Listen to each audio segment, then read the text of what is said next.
He said, I bemoan मतलब मैं बहुत दुखी हूँ कि इस जगत में, बत्सर ठाकुर लिखते हैं कि इस जगत में सबको परंपरा के बारे में पता नहीं।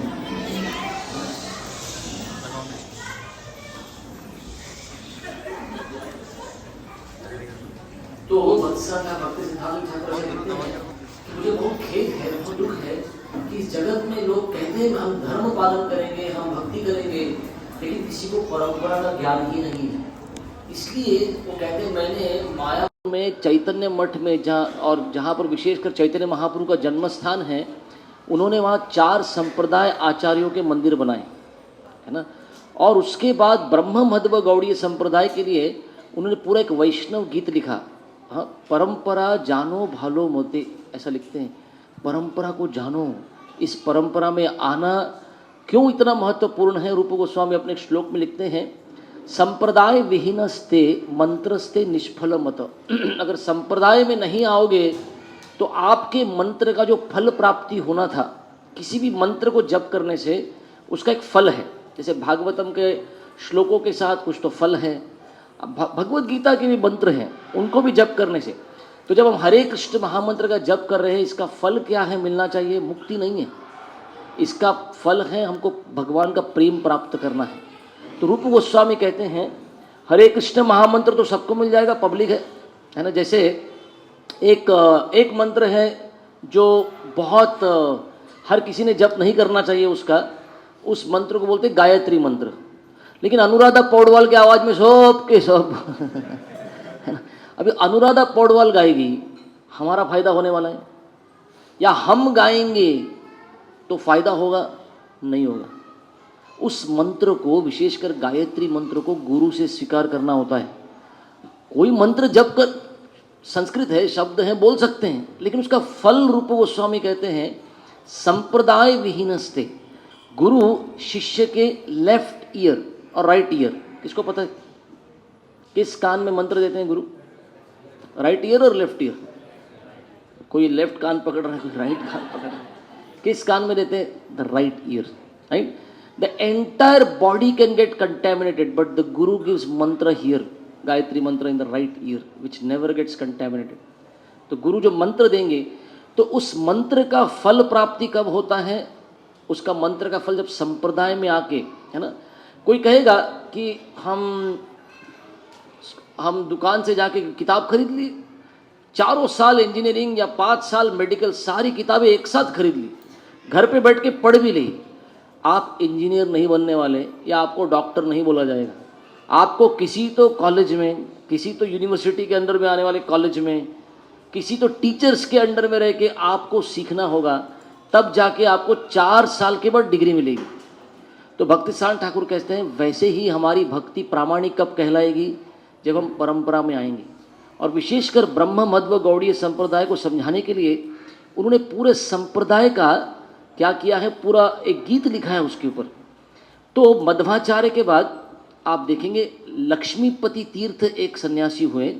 लक्ष्मीपति तीर्थ से दीक्षा ग्रहण की माधवेंद्रपुरी ने, माधवेंद्रपुरी से ईश्वरपुरी, और ईश्वरपुरी के बाद श्री चैतन्य ईश्वरपुरी के धन्य कोरिलेन श्री चैतन्य। भक्तिसिद्धांत ठाकुर ऐसा लिखते हैं कि ईश्वरपुरी से श्री चैतन्य महाप्रभु ने।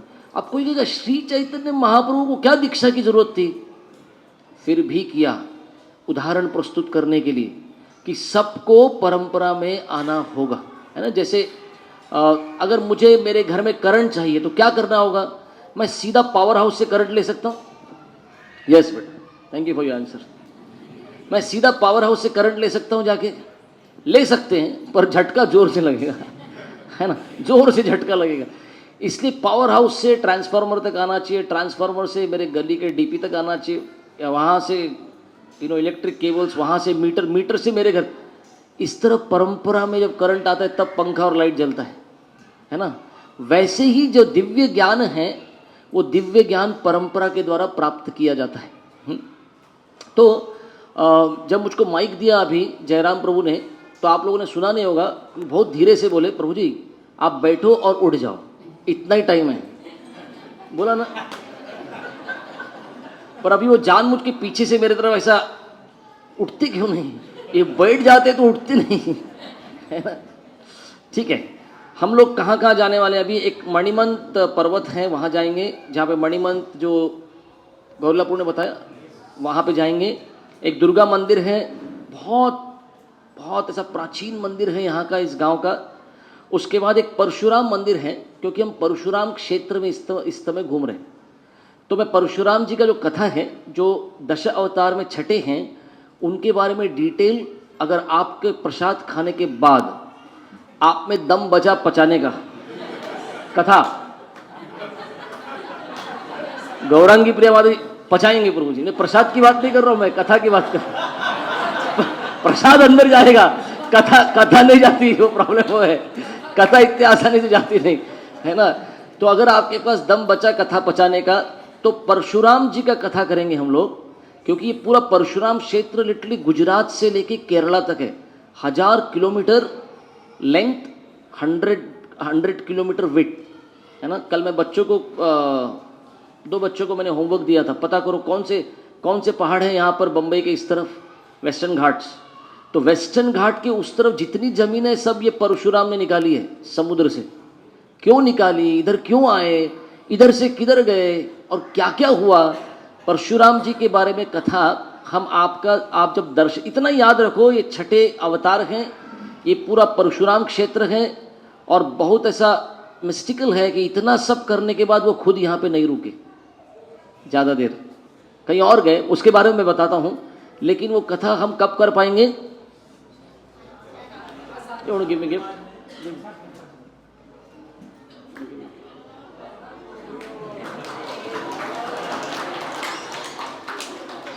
She is giving me a boat to cross over the material ocean. She has given me a boat to. Thank you बेटा। I will sit in this and cross, ये भवसागर इससे पार करूंगा बेटा। Thank you, thank you Dhriti. Yes, ये बच्चे थे जिनका नाम दिया कभी, आज ये अपने को बोट दे। जानना बोट दिलो तो आज से बोट देता है। तो आप सबका प्रसाद पचने के बाद हमारे पास थोड़ा समय बचेगा, एक सरप्राइज ड्रामा भी कर रहे हैं हम आपके लिए, राइट। रेडी रहिए। ड्रामा क्या होगा वो बताऊंगा नहीं मैं आपको, उतना तो सरप्राइज पक्का रखता हूं, लेकिन ड्रामा भी होगा, ये सब आपको जगाने के लिए, ठीक है। 5 बजे हम नरसिंहदेव का दर्शन करेंगे, हम 6, साढ़े 6, पौने 7 के पास अपने रूम्स पे जाएंगे। 8 बजे आज रात को हम श्री कृष्ण मठ मंदिर में, जो उस पर मैं प्रसाद की बात कर रहा था, कभी कभी ज़मीन पे डालकर ही खा लेते हैं, उस जगह पे जाएंगे और वहाँ पे प्रसाद लेंगे। एकदम लाइट डिनर होगा, क्योंकि लंच बहुत स्पेशल होने वाला है। You need back, keep it safe बेटा, मैं बाद में लूँगा आपसे।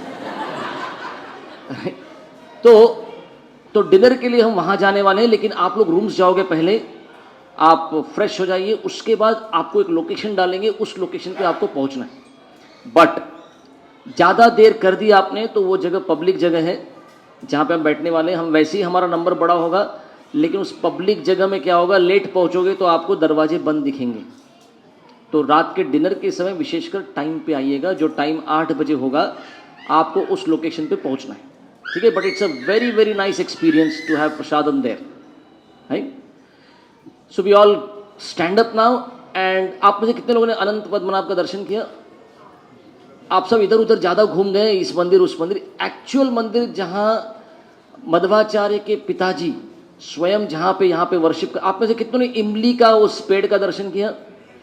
आप यहाँ से अगर बाहर गए, जस्ट गो लेफ्ट, आपके लेफ्ट में जो इमली का पेड़ है वो ओरिजिनल पेड़ है, मध्वाचार्य ने जिसके वो 4 बीज लेकर सोने के बना दिया उसको, देखिए वो पेड़ अभी भी है। It's a original tree, it's not fake नहीं है वो, that's the original tree that is still there, right. वो कुंड है जहाँ पे मध्वाचार्य स्वयं नहाते थे, राइट, और सारे उनको, तो ये बहुत इंपॉर्टेंट जगह है। उसके बाद हम लोग बसेस में बैठेंगे, ये तीनों जगह स्पॉट्स एकदम पास में है, यहाँ से ज़्यादा दूर नहीं जाना है, लेकिन जब तक हम वापस आएंगे 1 बज चुका होगा, हम प्रसाद ग्रहण करेंगे उसके बाद। Hare Krishna, thank you very much. Hari बोल। एक मिनट, मुकेश मित्तल प्रभु को बहुत इंपॉर्टेंट अनाउंसमेंट करनी है, नहीं तो आप पुणे नहीं जा रहे, विशेषकर जो ट्रेन से जा रहे हैं एकदम ऐशो आराम से, उनके लिए ये है। कार वालों के लिए हम बिल्कुल चिंता नहीं करते।